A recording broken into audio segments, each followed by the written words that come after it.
Welcome to She Sells Radio. I am super excited for today's episode because we're talking about something that we don't often realize is the thing holding us back from hitting that next level of sales, of income, of success in life. And it is this, it is our old emotional addictions.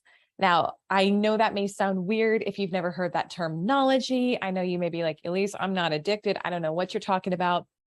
You are. We all are. I say that because I am too in certain ways. And once you know what this is, once you know how to recognize it, once you know how to shift it, you will get ready to live life in a whole different way. And it's so beautiful and it's so powerful. So I'll give a bit of context. This was inspired by a message that a private client of mine sent me the other day, and she's, doing a lot of work. I always start my clients with the inner work, because if you're gonna build a $1 million, multi-million dollar empire, right, you got to have a strong foundation to be able to do it from.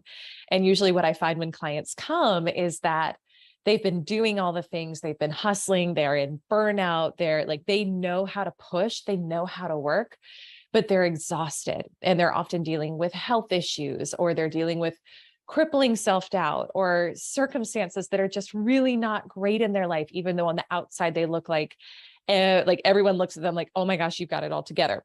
And so we got to get that inner foundation like really solid before we can start to layer on top of that.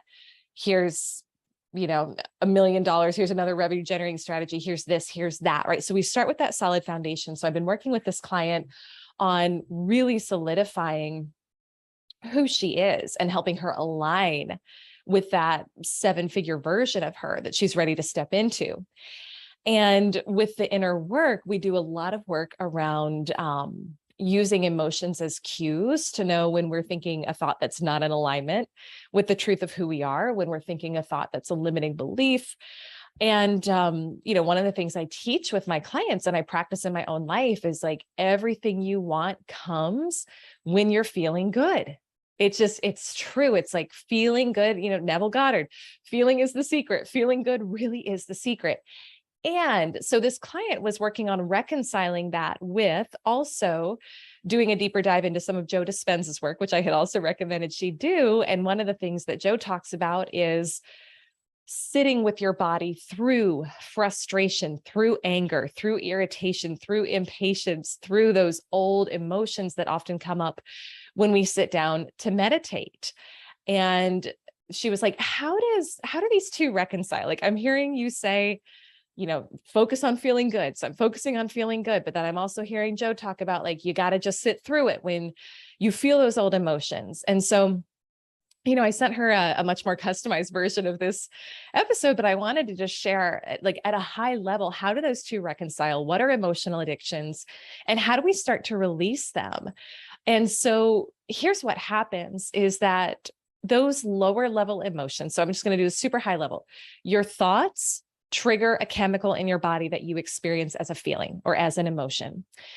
Depending on the vibration of the thought, depending on the quality of the thought, will determine, do you feel good? Do you feel expansive? Do you feel abundant? Do you feel limitless? Or do you feel scared, fearful, anxious, afraid, right? Lack, any of those lower level emotions.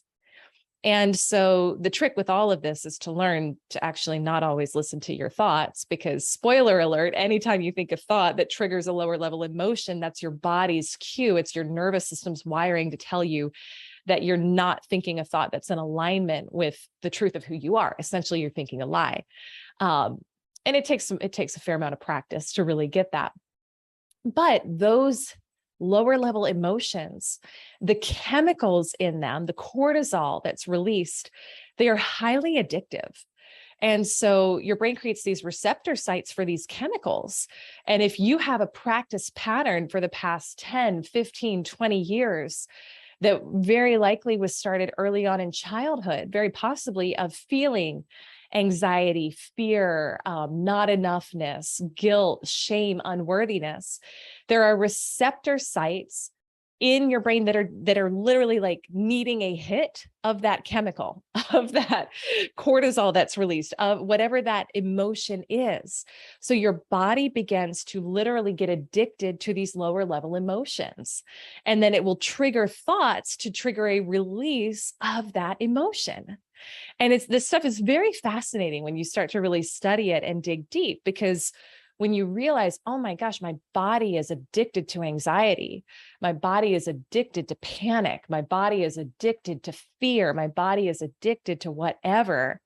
And it can get to the point where literally you're just sitting there, or you're laying down at night, and it's like you start to feel like you're having a panic attack and nothing happened, but your body is so hooked on those chemicals that it wanted something to trigger that release.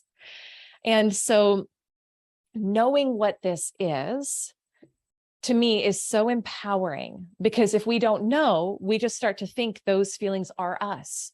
We just start to feel like shame. We just start to feel like guilt. We just start to feel like anxiety. For me, for many years of my life, it was anxiety, it was overwhelm, it was guilt. Those were kind of my go-tos. And I didn't know anything other than they just felt like me.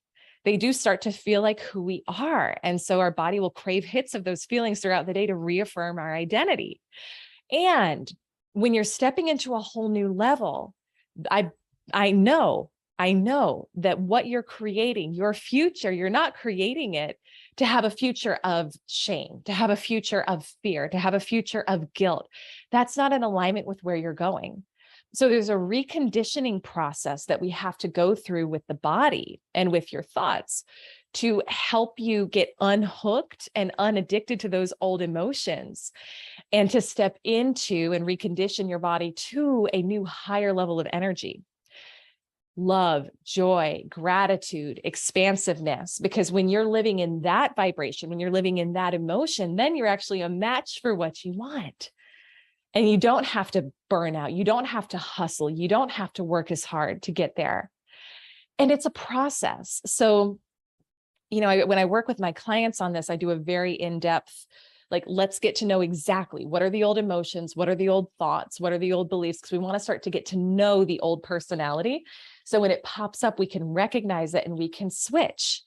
But the key is to start to notice, oh my gosh, not like I'm always doing things to be ashamed of, right? And maybe your behavior is turning out that way because that's who you think you are. But my body is addicted to the feeling of shame. My body is addicted to the feeling of unworthiness.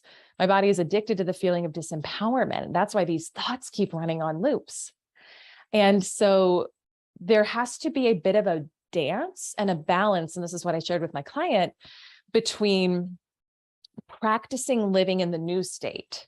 So practicing new thoughts, practicing new emotions, getting your body to literally like surrender to the new higher level version of you, while balanced with also noticing and being so familiar with the old personality that you can spot it and you can recognize it. And that it will often flare up and get even worse. There's, people say like the last battle of the war is always the most intense. So when you're really on that precipice of change, when you're really ready to step up, this happens with all of my clients, well, almost all of them.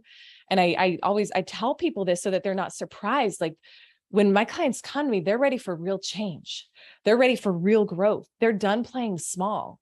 And your body, your ego doesn't feel safe yet at that next level. So there will usually be some sort of a flare up of your body giving it everything you've got to try to keep you from moving forward. And that can look like you sit down to meditate and you feel like you're going to have a panic attack. That can look like suddenly all these limiting beliefs pop up about why you can't do what you're going to do. It looks like it manifests in all different ways for different people.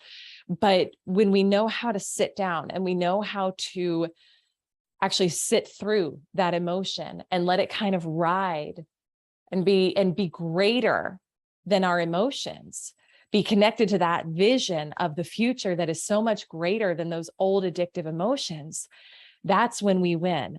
That's when we succeed. So it's this dance of both. And I wanted to share that today to reconcile for anyone else who's like, how do I reconcile feeling is the secret and feeling good is the work with sometimes I'm having panic attacks. Sometimes I'm having fear. And what do I do with that, right? Do I stuff it? Do I suppress it? No, that's not the solution. You got to know how to process it. But when you do, and you practice it, and you show up every day, and you're conscious, you're super conscious throughout the day too, when those old feelings come up and you do the work to switch them, life gets really exciting and change happens really fast because you're literally transforming into a whole new person and a whole new identity. So, my friend, I want to hear what you thought. Send me a DM. I'm at Elyse Archer on all social. I am all about you stepping into the fullness of who you are, experiencing life at its greatest, knowing that there's truly no limits for you outside of what you conceptualize and what you feel worthy of in your life. And if you're ready for more, if you're ready to step into more, I'd love to help support you in that. Our signature program, the 10K Club, is for women looking to break through to 10K months and beyond. You can check it out at elisearcher.com/10K Club. We also have the 50K Club for women who are already at the 10K mark and are ready to step into $500,000 or more in earnings, which is really fun. And that's elisearcher.com/50K Club. I hope you enjoyed the episode, and I want to encourage you to go listen to one of our other She Sells Radio episodes now for continued inspiration. I'll see you on our next